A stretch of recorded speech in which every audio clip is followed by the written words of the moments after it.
Hello and welcome to Who Are You? We're a reasonably well done sci-fi watchcast by a couple of former strangers who are now friends watching 2004's Battlestar Galactica. I'm Laura, And I'm Xhafer. and we get to talk reunification today, Xhafer. We're Star Trek TNG season 4 episode. Oh God, I don't even know if I'm in the right Google, Google, season. Google. I want to say 7. Season 5, episode 7. Damn, so close.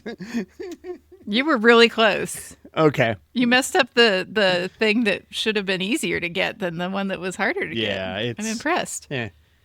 I just remember that it was the year that Undiscovered Country came out. I guess I could have sat and figured it out rather than shooting from the hip. I feel like there's got to be more than one Star Trek episode called Reunification, but maybe not. It might not even be reunification. It might just be unification. That would Yeah. actually make more sense than reunification, but neither here nor there. Before we get into this episode, I did want to briefly mention that there's in the last time on bit, they did a fooled you moment. I don't know if you caught this, but they do the voice from the back of the head when Zarek's talking to Mayer, and they use a different line of dialogue than what was in the scene from the previous episode. And they dub it Oh. over, and the guy who's supposed to be speaking is Meyer, and it's not even the same actor. Wow. Okay. Yeah, no, I didn't catch that. I thought I caught one unusual moment, and I don't know if this actually happened or not. But when they're showing the last time on of like Boomer getting shot, someone like yells, "Callie shot her." Oh, and I yeah. was like, I don't think that happened either. I don't think that happened. And I think they were just doing it to like, by the way, it was Callie, remember? Yeah.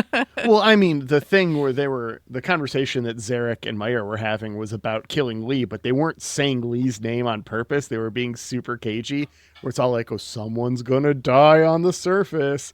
And then Yeah. like the line they dubbed over, and that someone is Captain Apollo.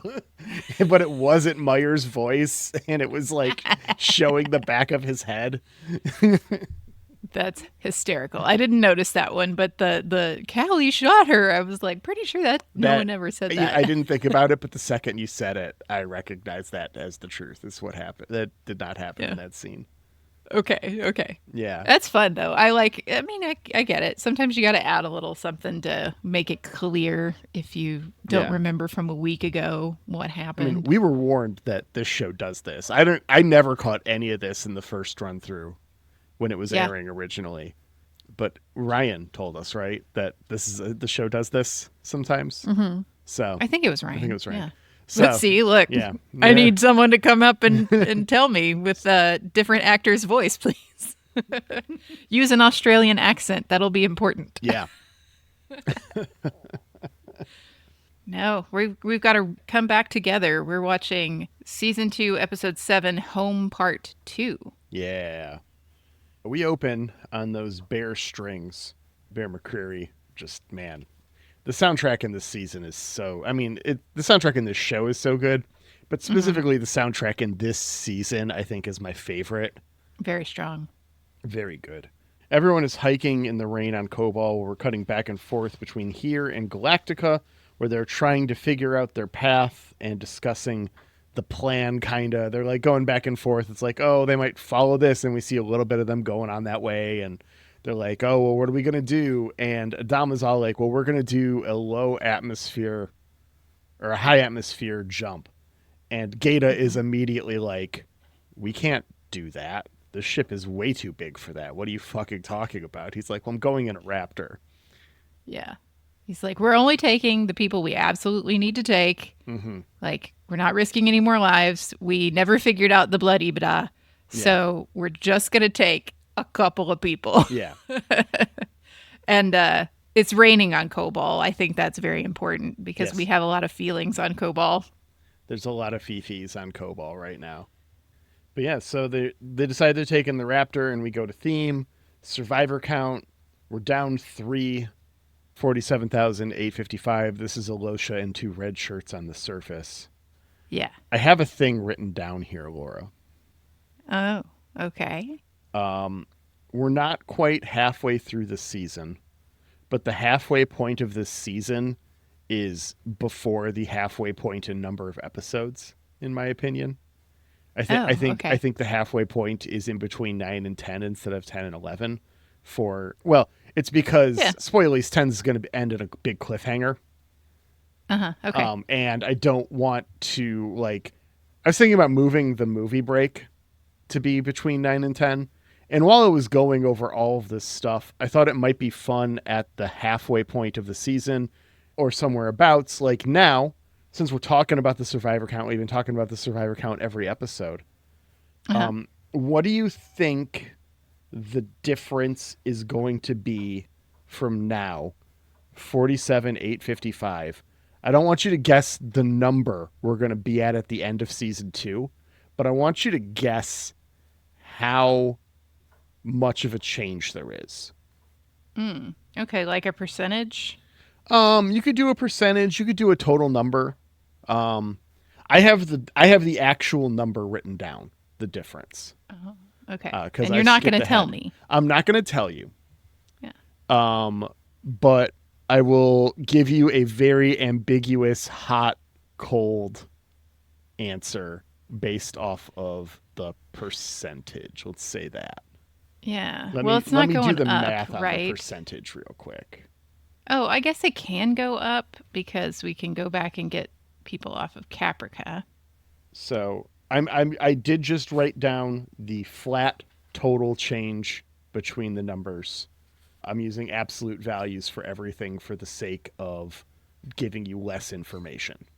Mm-hmm. So we'll just say it's absolute values, total change. Well, I'm a little afraid. Let me do a little calculator here. Yeah. What would a 25% drop be? 25% drop would be about 35,891. That's a lot. It's a lot. I have a feeling this show would do that to me, though. Would it do it to you by the end of this season, though? Well, okay. So there's 4 seasons, yeah. Right? I think it would do this to me. Clear the old calculator. Try again. Yeah. What if we had a 20% drop? That'd be about 38,284. And then we gain maybe 5% by rescuing everyone on Caprica. That'd be a 15%. That'd be about 40,000. So you can get a 15% change overall by the end of this season? I'm going to say 15 to 20. I'm going to give it a nice little okay range. That's overall change, not including we might individually drop more, but we gain some from Caprica. Yeah, I will say you're very cold. Oh no. Yeah, that was fun. I've been thinking about how to do that for 3 weeks in the back of my head. I know I want to do it. I don't know exactly when. What would be a good episode 2? How do I do it? How do I structure it where it's not spoily? Exactly. Yeah. Structuring it like the decision to say absolute values off the top was what I made very early on. Yeah. I will say that. It helps. Yeah. But I don't see us gaining any significant amount of people during this season. If we manage to not lose people. Couple hundred people on Caprica, right? There's how many women in the farms did Sharon tell us? Thousands? She said thousands, yeah. So there's a possibility there for some growth, as it were. Yeah, but it's not going to be a 15% growth. That's way out of line, I think. So, presumably the growth would offset the deaths. Right. So. Right. Okay. Well, that was fun. Xhafer is doing a little dance, everyone. He had a good time. I did. There are people who are going to listen to the first 10 minutes of this episode 3 times because of the thing I just did. They're gonna go do some Googling and they're gonna do a little math and they're gonna have some fun. Yeah, someone's gonna have some fun. It'll be good.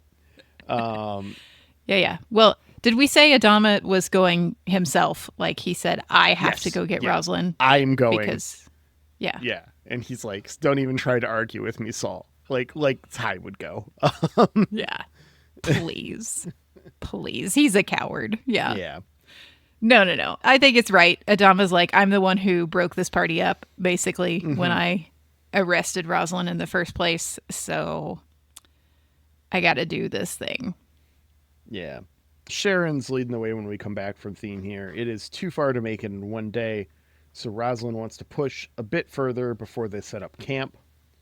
And then Baltar is in the Cylon holding cell with a, for some reason, naked Six. Yeah. Before this, I want to talk a little bit about what Sharon says. Oh, yeah. Go for it. So Sharon's like hypothesizing about the gates. Yeah. And I think it's maybe her and Hilo talking about how the Cylons believe in one god. And I think she says something about the human gods are false gods. Yeah. Very in line with some of the language 6PT is used. Yes. And Sharon tells them that she knows more about their religion than they do. Yeah. And says whoever Athena was, like, she doesn't believe she was real or doesn't think, well, she definitely doesn't think of her as a religious deity figure. Not a god, so, at the very least. Right. If Athena was a person, Athena wasn't a god. I am so curious about Cylon God. Like, I'm wondering if this show is going to reveal an actual Cylon God to me, and I think I don't want that. So, I'm not going to give you any spoilers. Okay. I will say in the original series, there is a character who's kind of like Cylon God. In the original series, the Cylons were not made by humans. Oh, I didn't know that. They were made by lizard people. Oh. That's less satisfying. And there is a like wizard person who was like the guy who made the Cylons, who's like their god, but he's just like the lizard person who made the Cylons. Yeah. So I guess what I'm saying is be careful what you wish for. Yeah.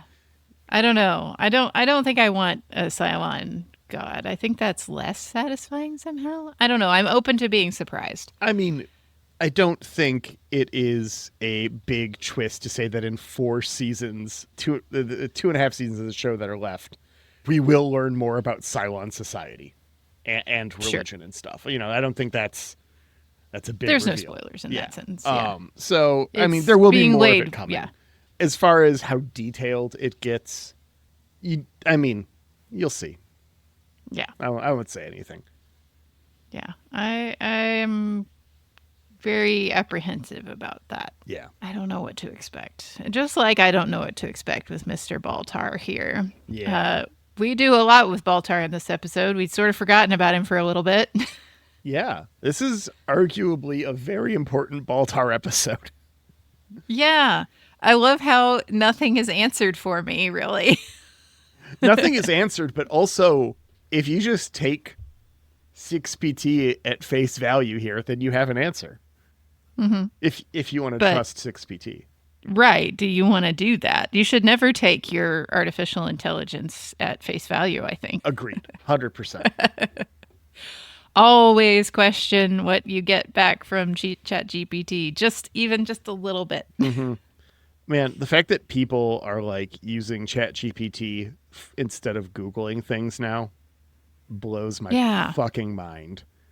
Just don't weird. do that, please.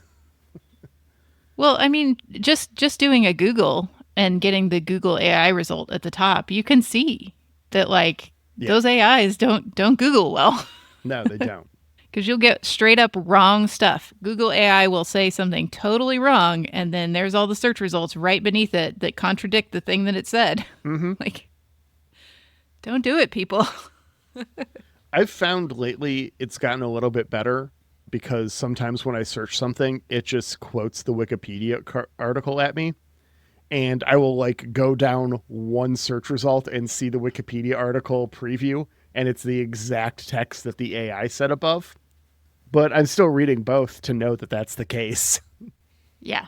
Important step. There's a fun article, and I wish I could remember I think it might be the New Yorker or New York Magazine.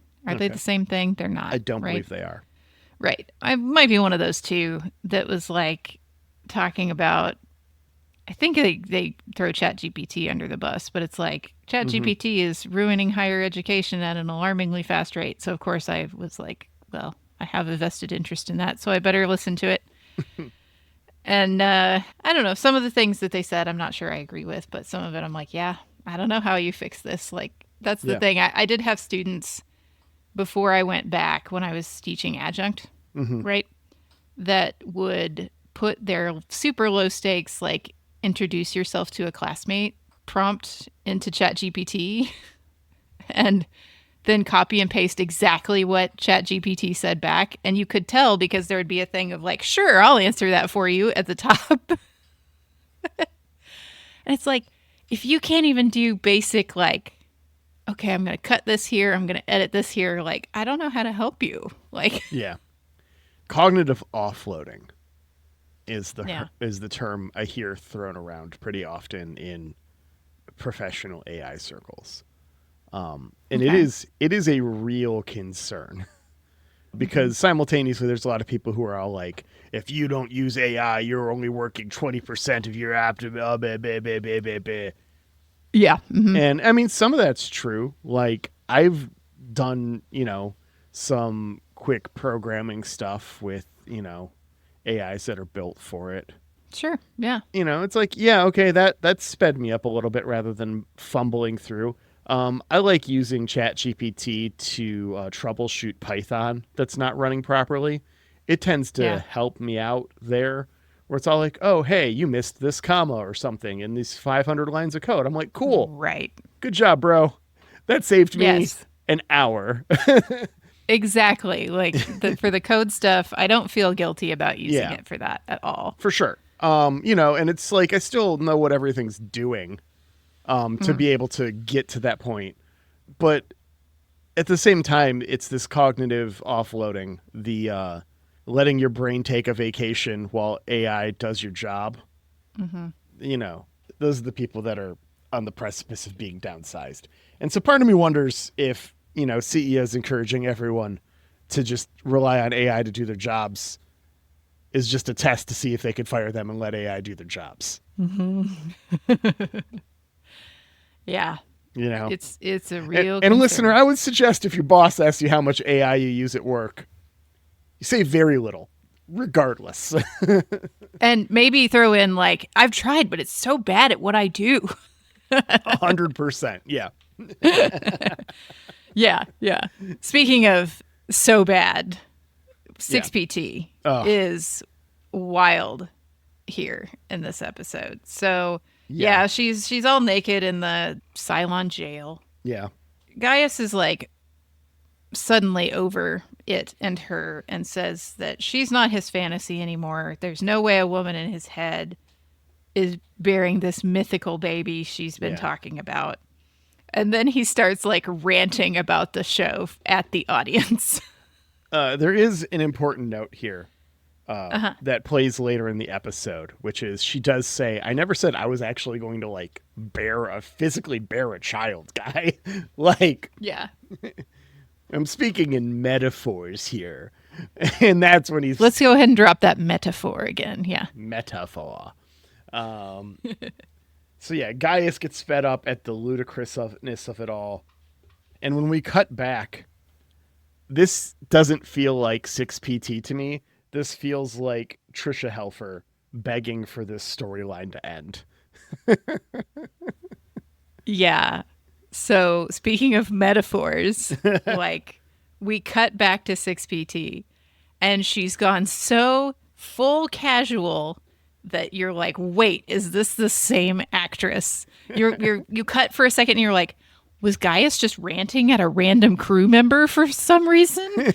Like, well, you start with just like the back of her head and stuff, and the hair's different, right? And so it's like it kind of baits you in for that for a second. She's in sweatpants and a hoodie. Yeah, like we have never seen. Her hair is normal. She is not, an hour in the makeup chair.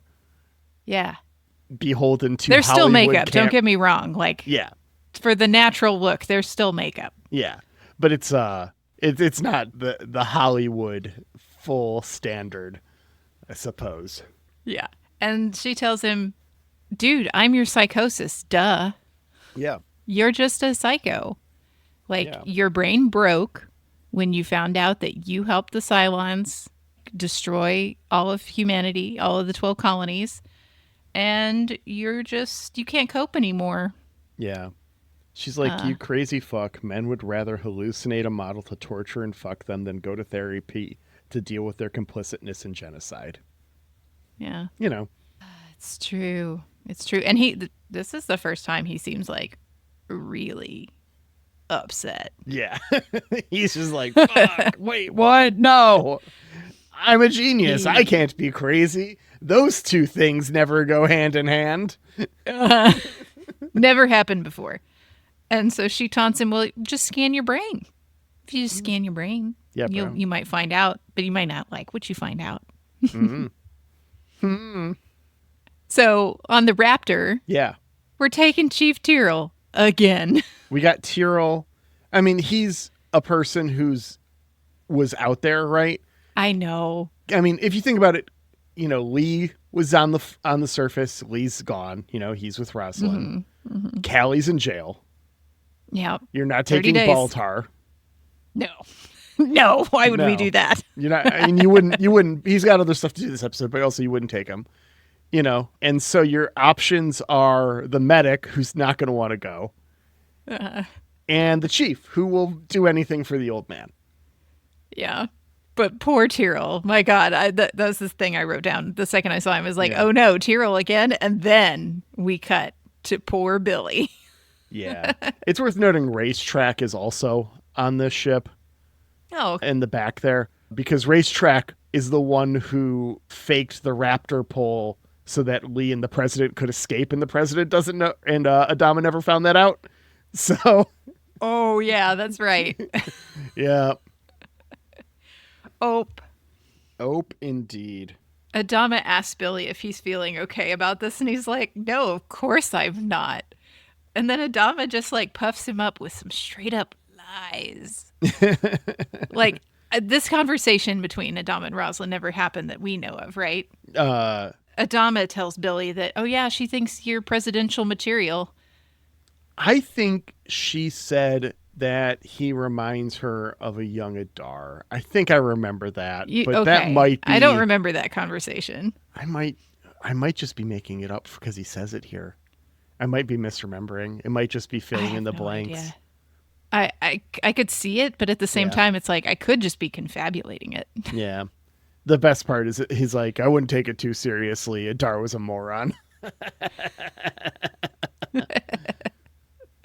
Yeah. But I don't think she ever said he's presidential material. Like Adama, I think, says that, which is like, okay. But then we go straight into Kobol at full G's, and the leaf blowers are just going at our faces. Yep.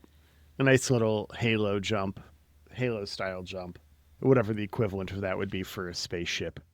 It's interesting. It's cool to see.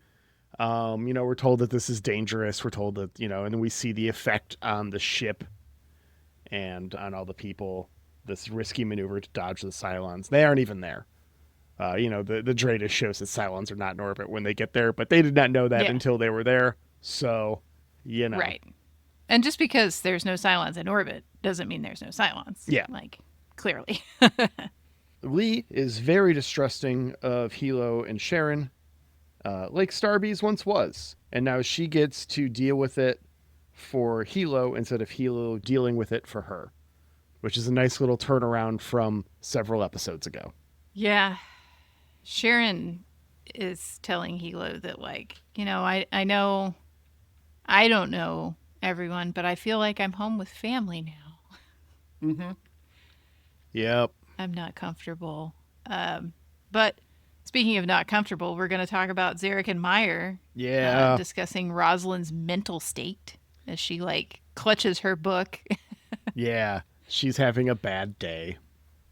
Her one of her closest friends and advisors died. So, that's a rough day. And then also, they don't say it, but if she were to be having some Kamala withdrawal side effects or something, she's been like squirreled away and stuff. So who knows where Mm. that's at too.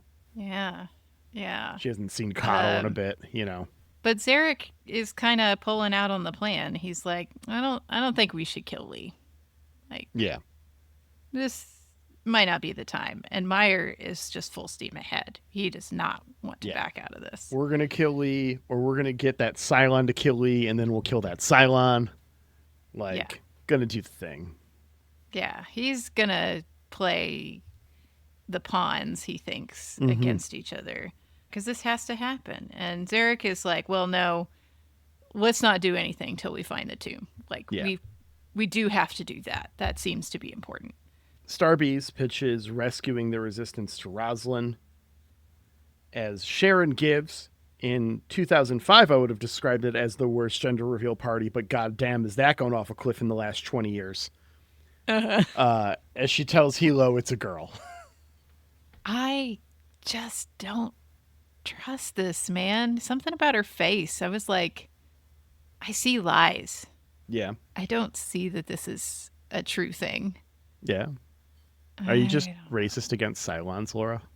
I don't know. Maybe I can't read their expressions. But I was just like, I don't know. I don't trust this face. You're not supposed to trust her. They do a very good job of making you not trust her. Yeah. Like, Sharon was explicitly good. It would be clear, I think, and it is definitely not. Even though we have moments in this episode where it's like, we're going to establish her as the better Sharon. Yeah. She's better. I'm still not. Like, everything I'm questioning. No, that's what you're supposed to be doing. That's what Yeah. all of the characters are doing. Yeah. You know- Hilo is surprised to silence by the revelation that it's a girl Yeah. and that she can tell. So, Yeah, she just knows. but Rosalind never committed to a rescue mission on Caprica. Yeah. She says, we've got to do this thing first. We'll figure it out later. I mean, she's a politician too. Like, Yeah. you don't want to make a promise and then. Also, like, what kind of rescue mission is she gonna fucking mount to Caprica? Like, Yeah. that's a Galactica Rosalind. gig. Oh, yeah, because they don't know about Adama yet. Yeah. But also, Starbeast doesn't tell her everything about Caprica either yet. Like, she just basically says, there are survivors. We have to go back for them. She doesn't tell her we're hooking women up to incubation machines. I mean, maybe you don't lead with that with the president. Maybe that's the second sentence, but you get shot down at the first. Yeah. Like, She'll get there. I think the news is that there are people still alive on Caprica, and then you say that they need our help. And here's then why. Here's why. Yeah. And she doesn't get to say, here's why. Right. She'll get there. Yeah. But we've got to go back to Galactica for a bit. As Gaius is getting scanned and Doc Coddle is over his shit. I have that exact phrase. Coddle is over Gaius' shit. 6PT will not let him rest for the scan that she was encouraging him to get. Dick move. Yeah. Oh, speaking of 6 stuff. So I didn't notice for sure. I didn't go back and check it. But it seems like when they were in the cages talking, Mm-hmm. 6's music did not play. But the 6 music is back as he's getting scanned. So I don't know if that means anything. I didn't clock that. Seems deliberate. I don't know. Maybe somebody can go check for sure and see if the 6 music was playing in the cages, but I don't think it was. So, After this, Meyer tries to convince Sharon to kill Lee, while Adama catches up to the party on Kobol. There is a briefly tense moment, and then a mostly happy reunion until Sharon rounds the corner a fucking again. At least this time knows she better. didn't know. But man, the Sharon round the corner to people threatening to kill her has got to be getting old. we're all very good at pulling all of our guns on each other. They do it again when Adama shows up at camp. He fucking choke slams her. I had to see Yeah. because there was a period of time while Battlestar Galactica was on the air that ECW professional wrestling would have been airing around the same time on Sci-Fi. And I'm all like, they didn't, did they? And no, this was 10 months before ECW started airing on Sci-Fi. Okay. But Yeah. I had to check. He's just panicking. Yeah, he gets her down, but right before that, Rosalind sees Billy, and it's very cute. The Yeah. way she's like so happy to see Billy. She needs her other advisor back. You know, Yeah. she's got him, but Adama's heart like malfunctions as they're pulling him off of Sharon. Yeah. And we had like a little Adama flashback of being shot, right? Mm-hmm. And him asking the corpse why, I believe. Yeah. And as they're pulling him off of Sharon, she says, "And you ask why." Yeah. So, how the fuck would Sharon know that unless she can like scan his experience or the Cylon cloud finally uploaded? I don't know. I mean, it could be those things. Just to throw a wrench in either of those for the sake of devil's advocate, it could just be that she knows the old man well enough where she'd assume that would happen. You know, it's like the Sharon persona has enough information about Adama. Yeah, to know because she's never met Adama. To know that he would ask why. He might, just because she knows that he would ask why doesn't mean that she knows he stood over her corpse and asked why physically, right? Mm-hmm. It doesn't have to be intimate knowledge of that moment. It could just be the general knowledge of the person and knowing that that's a question that they would ask themselves. Yeah. Yeah. But it's played like she knows. Like they show us the flashback. They're trying to make us think that she knows. Yes. So if we've got like one tick mark on the chalkboard of weird things Sharon has said, we had the baby thing and the look on her face, and now we've got this. We're going to get more before this episode's over. But yeah, Doc Coddle shows Gaius a whole lot of nothing going on in his brain. Mm-hmm. Yep, the scans are clear, and he's just like, the only thing in your brain is bullshit. You feel free to take these and look at them as much as you want on your own fucking time. Get out of my med bay. There's always a hypochondriac on every freaking ship. Love it. Love Doc Coddle. I've turned around. I will allow it. I like Doc Coddle. Yeah, I knew this would happen. Yeah. Didn't love the like mansplaining breast cancer as we're smoking a cigarette, but everything else is pretty good. Was it mansplaining or was it you're asking about herbal remedies splaining? Yeah, I don't know. It was just like whatever we're doing here about her female cancer, but I probably have like stage 3 lung cancer going on at the same time. I was like, okay. All right. But anyway, so we get to Mom and Dad are going to sit down and talk it out. Adama forgives Rosalind. She's like, she doesn't care, though. I didn't ask for that. And he's like, well, you have it anyways. Like, you betrayed me. Like, that. The thing that hurt wasn't you disobeying, like, making someone disobey orders. The things that hurt was you lying to me.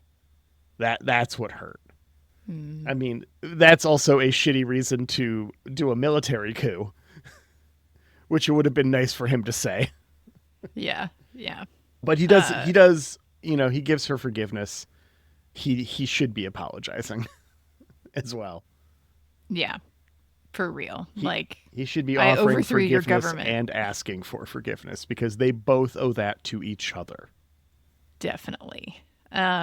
But Sharon also is talking to Hilo because Meyer told her everything about Boomer, apparently. Yeah. Somehow Meyer knew it all. Mm-hmm. And she's, you know, pretty upset that Callie got 30 days in the brig. Yeah. I mean, they're arguing like, it's because they don't see me as human. And it's all like, there is another side to that. And I'm not saying that Sharon's take is wrong here because they don't see her as human, but they also see her as the enemy and they are actively at war. Right.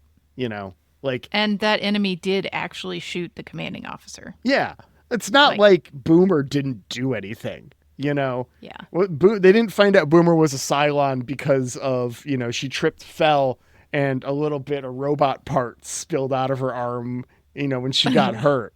You know, like, she fucking shot Adama. Like. Right. There's a lot more to it And they think they play that down a lot to be all like, oh, it was this cold-blooded murder. It's all like, well, I'm not saying it's great. I don't agree with how it was handled by Callie. For sure. Right. But there Yeah. is more to the situation than that you are oversimplifying. Right. And Tyrell can't stay away from the hot stove. He decides to approach Sharon. And ding! Number 3, weird, creepy thing Sharon does in this episode. She manipulates Tyrell and says, wow, it's good to see you.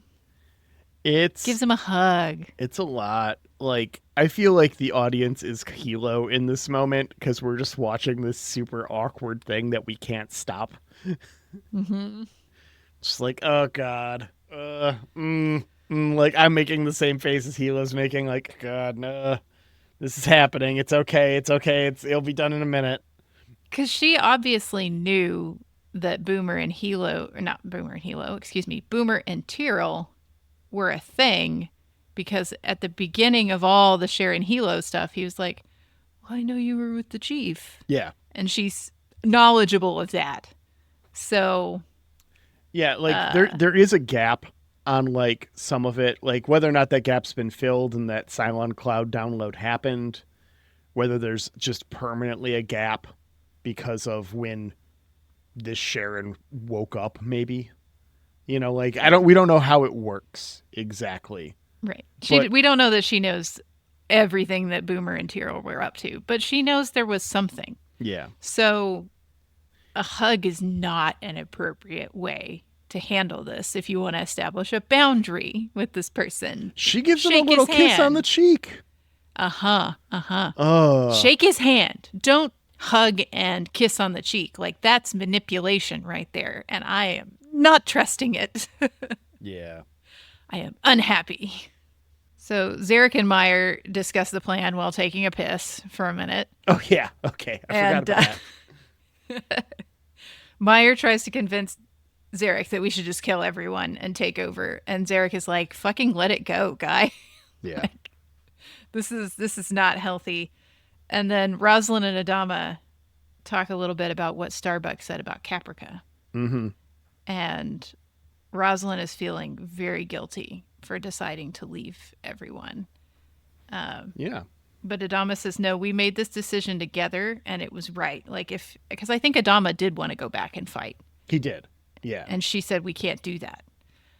He says that every day since they left is a gift from Rosalind to him because that was the right choice. Mm-hmm. And they're still here because they left, not, because they tried to go back and fight. They wouldn't be here. Mm-hmm. So I think that's important too. Like, she's second guessing herself, but Adama is like, no, you don't need to second guess yourself over this. Like, you were right. You made the right decision for sure. Sharon tells Meyer she's going to kill Papa Dama while he kills Lee. Shortly after, they find the tomb, and the guns get drawn. Sharon kills Meyer. Lee kills another one of Zarek's goons. And then Sharon kind of like has her gun on Adama for a second, and everyone's really tense. And she's all like, hey, I'm not programmed. I'm not Boomer, right? I'm Sharon, but I'm not Boomer. I don't have any deep programming. My decisions are my own. I'm making a decision right now, and I want you to remember that this is my decision, and hands him her gun. Yeah. But would she 100% know if she had deep programming? Well, what would a Cylon like who's lying say? Would they? Right. You know, it's like, oh, every Cylon says they don't have deep programming to override whatever they're going to do because, I mean, even Sharon didn't know. Like, Boomer didn't know. That was the whole point. Is she was struggling with that for so long as a character. Yeah, that's why she tried to kill herself because she knew she was going to hurt somebody on the ship. This Sharon has no reason to know. Be like, oh yeah, I know I don't have any deep programming because it's like the other one didn't know either. Yeah. I don't know. Don't like it. Don't trust it. But yeah, she's like, no, Meyer was going to kill you all, and I got the gun and I killed him, so I'm a good guy. And then Meyer like dies in Zarek's arms, which isn't suspicious at all, Right. claiming that he just wanted to see him get his due respect. Yeah. Yeah. Zarek's all like, I told you not to do anything. Right. Look at how innocent I am, guys. As his buddy dies. I mean, to give Zarek some credit, he was like, no, I don't want to do this, but still. Yeah. This next part where we're trying to figure out how to open the door and Sharon's like rubbing the door with the arrow and like trying to figure, I'm like, this is humans right there. Mhm. I don't see where to put it in. Like, I don't know what to do with this. And then like Adama's like, well, just Lee and Hilo like help me with this. Yeah. And they shove it open. I'm just going to push this open. It's fine. They find statues representing the colonies inside. They place the arrow on Sagittaron the Archer's bow. And when they do, the door closes and they find themselves transported. Starbuck has the best line here where they're just like, I thought we were at the tomb. And she's all like, I think we're just not in the lobby anymore. Yeah. So good. Yeah. So is this like Stonehenge on Earth? Is that what we're trying to make you think? I mean, there are stone monoliths that are very Stonehenge-esque, but they're not like Stonehenge has the ring that connects them. Yeah. So it's not like actual Stonehenge, but it is definitely meant to invoke like old ass Stone Age ruins for sure. Having just like seen a bunch of these in Malta like 3 weeks ago. Yeah, 100%. Nailed it. Yeah. Yeah. And Starbuck is the one who puts it together first and realizes that like, oh, we can see all the constellations and this is Earth. So we're standing on the place. We need to find the place that has this star pattern. Yeah. Rosalind says something super interesting here because she's like, well, if we call them, like these formations were all on the colony's original flags, 2,000 years ago. And they're going by their ancient names, not their modern names, Aries and Leo and Cancer and stuff, our constellations are astrology. So, yeah. Super interesting. I have a question about constellations, though. Yeah, go for it. I don't know if I have an answer, but isn't the way the constellation looks? Oh, you can't see them all at the same time, if that's your question. Well, yeah. There's that. Yeah. There's that. But also, isn't the way a group of stars would look together highly dependent on where you are? Yes. So if I'm like not in our solar system, I don't know that I would see Sagittarius, right? I would think that hypothetically, with a powerful enough computer, you could find places where certain patterns of stars existed, because knowing where all the stars are is like the easiest part of mapping the galaxy, right? So if you can go there, you can probably figure out what solar system maybe. If this were like a 100% accurate depiction of the sky, you might be able to go, these stars, this, and know that that's a view from a planet. So the stars would look like this from there, and then mathematically cut a cross section of where all the known stars are to get something that lines up with that. You might have options. Yeah. Especially if you've only got like a point in time and a frame, that would make it very hard to figure out. But they see the nebula, which at the very least gives them a direction to head. Okay. I guess they have to be in a part of the galaxy where that nebula is visible.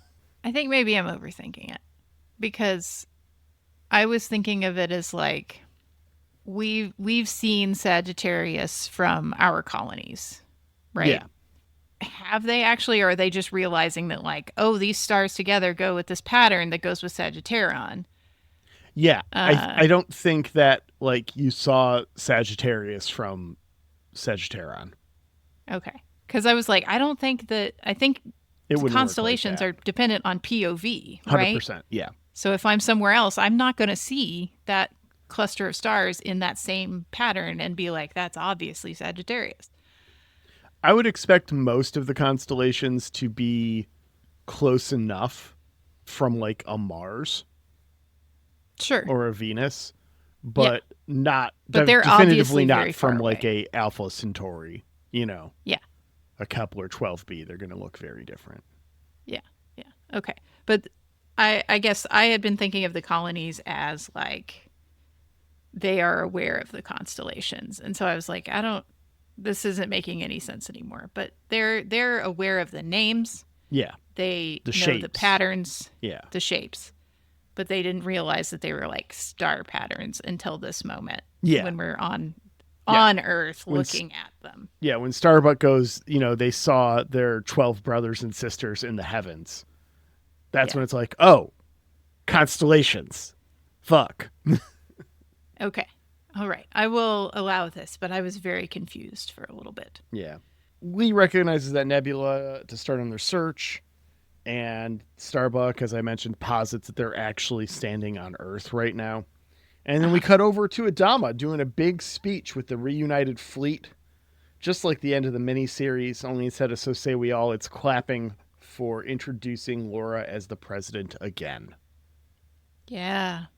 Dad is back on board. Yep. Mom can still be president. I'll still be head of the military. We're all fine here. Everything's fine. Yep. Except we are going to keep Sharon in one of those cages. Yeah. As we cut over to Hilo, who's visiting Sharon in the cell they built for Boomer. Gaius overhears Sharon talking about their baby being born in a cell. And this is where 6PT shows up in the dress to be all, told you so. Yeah. Gaius tries one more time to demand to know who or what she is. Mm-hmm. Like, she's not a computer chip. We figured that out. There's definitely not a chip in the brain. Mm-hmm. But 6PT doesn't need a chip. Like, I don't know. We've seen that Cylons are extremely meaty. Like, they might know how to hack human meat without actual physical chip. That's fair. Yeah. I mean, she gives him an answer. Whether or not you believe it, she says that she is an angel sent by the one true God to lead Gaius to the end of the human race. Yeah. Like, to the end of the human race or to end the human race? Don't know. Yeah. Little worried now, again, if there is an actual pregnancy here, an actual Cylon baby.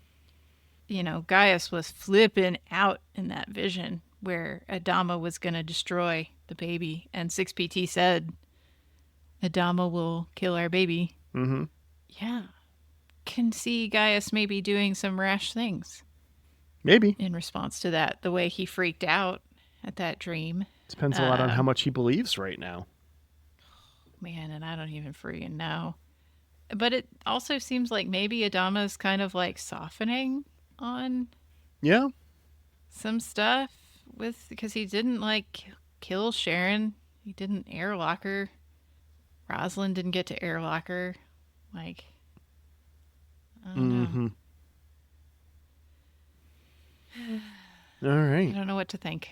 Well, we can talk about it a little bit more because we got to talk about how we feel about this episode on a scale of 1 to 12 colonies.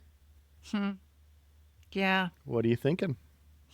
I mean, it wasn't a bad episode. That it? I guess I'm not as high on it as some of the others. Like, you'd think I would be really satisfied with some resolution, but I'm not. Maybe a 9. Yeah. I love this episode. I think this is... The tomb is fun. The tomb is good. The best episode of this season before episode 10. Oh, jeez. I'll say that. Starting to have anxiety about episode 10. You should. Yeah. No, I really like this one. I'm going to give this an 11 out of 12. We see Adama having to like reach out and be a person, and there's a lot I really like. It's not a perfect resolution with him and Rosalind, nor No. should it be. So that was great to see them interact like that and in a way that is more believable, I feel, than, you know, a lesser TV show would have just had them set all of their problems aside and move on with their lives, and they would have said Yeah. everything that they needed to for that to happen. And that is not what happens here. They agree to Yeah. move forward, and they agree to move forward together in a way where they can recognize each other as a strength instead of an adversary, but they do not solve all of their problems. And that's one of the things that makes this show good. Yeah. I love the Adama Roslin resolution. Yeah. I think the thing that's dragging me down is that nothing with Sharon feels satisfying. Like Yeah. it should feel satisfying that, like, oh look, she turned the gun, she shot the bad guy, and she gave Adama the gun and like submitted to his will. But she did several suspicious things before that. Yeah. And I don't feel good about her in the cage. Like, You shouldn't. let me try to be more articulate about that. You know, it'd be one thing if I felt like she was just like, this is it. I'm going to prove myself, do my time in this cage. Yeah. And instead, she's just kind of whining about my baby's going to be born in a cage. And Free me, Hilo. yeah, it still feels really manipulative. Yeah. So I don't know. I don't like it. Yeah. Nor should you. That's stuff I really like about this episode, because the level of ambiguity they put around Sharon is required. Yeah. Because if they just made you, if they went out of their way to be all like, no, this Sharon's trustable and all this This stuff. is the good Cylon. This is Yeah. the good one. Yeah. Yeah. Like if we had gotten scenes of her like actively betraying the Cylons back on Caprica to know that she had actually broke ties in a way that was believable to us as a viewer and not like something that was staged for Hilo's benefit. Mm-hmm. You know, like if we had gotten true resolution on some of that stuff instead of just they don't seem to be particularly happy, but this could all still be some Cylon bullshit, you know, Yeah.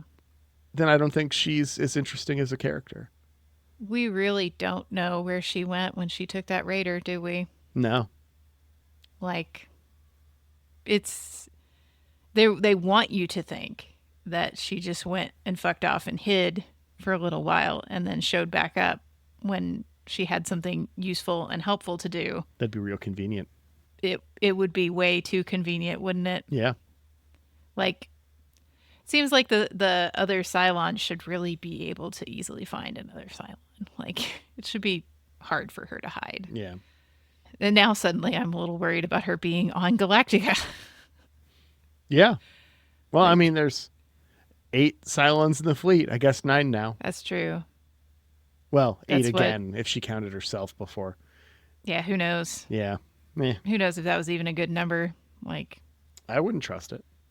I wouldn't trust it. But Gaia seemed to like explicitly trust it. And it's like, but why, man? Yeah. She was under duress. That's the only time people tell the truth. Right? Right? Ugh, God. Torture and He's so TV. dumb. Anyways.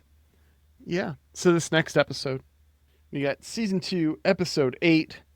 This is not in the preview notes. This is my little note here. It's a Babylon 5 did it episode.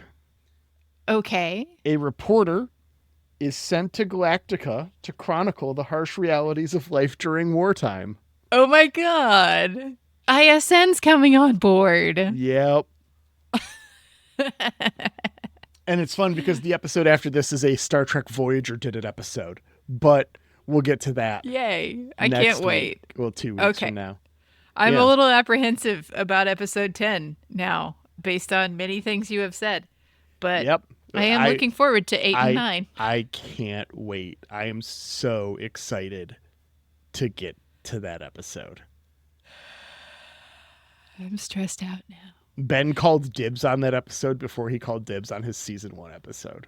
Or maybe not. No, he called 33 real quick. But I think these were like the 2 episodes out of the entire show. He was all like, this one and this one. Must-haves. Okay. Must-haves. All right. So, next time. But before we get to next time, we should probably say a couple of thank yous for this time. Like Jeremy Siegel, composing our lovely theme music. Thanks so much, Jeremy. You can find more of Jeremy's work at jeremysiegel42.bandcamp.com and on streaming services as Nukewood Jaguar. And thank you to Angry Duck Time Machine on Instagram for our podcast artwork. Aaron, thanks so much for editing this podcast and taking out my incoherent babbling. I really appreciate it. Thank you. And thank you, listener, for being here with us as we go for more survivors and Cylons in Battlestar Galactica. If you want to discuss further, if you are someone who's already seen the whole series, you can hop into our Discord into Spoiler Town. Or if you're like me and you haven't seen it all and you want to be unspoiled on everything, just hang out with me everywhere else in the Discord. All right. We'll see you next week, Internet. Bye. Bye.